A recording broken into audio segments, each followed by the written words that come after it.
أعوذ بالله من الشيطان الرجيم.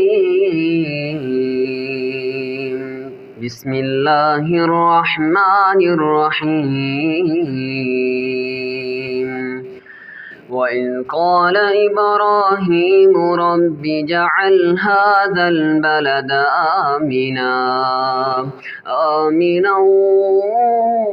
واجنبني وبني أن نعبد الأصنام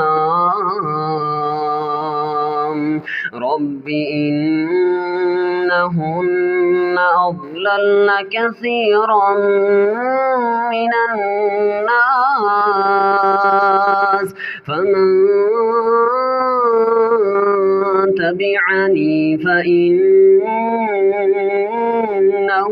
مني ومن عصاني فإنك غفور رحيم. ربنا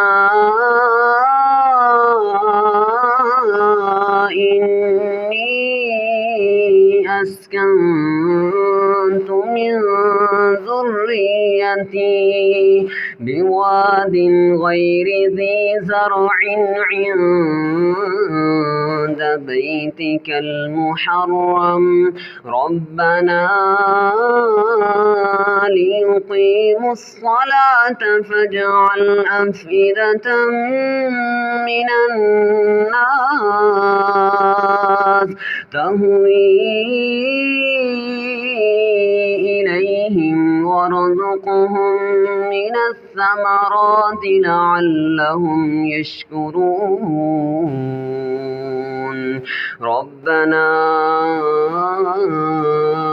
إنك تعلم ما نخفي وما نعلن وما يخفى على الله من شيء في الأرض ولا في السماء. الحمد لله الذي وهب لي على الكبر إسماعيل وإسحاق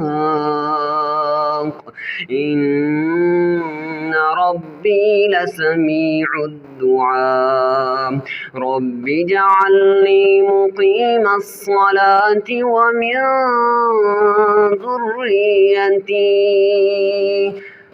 ومن ذريتي ربنا وتقبل دعاء.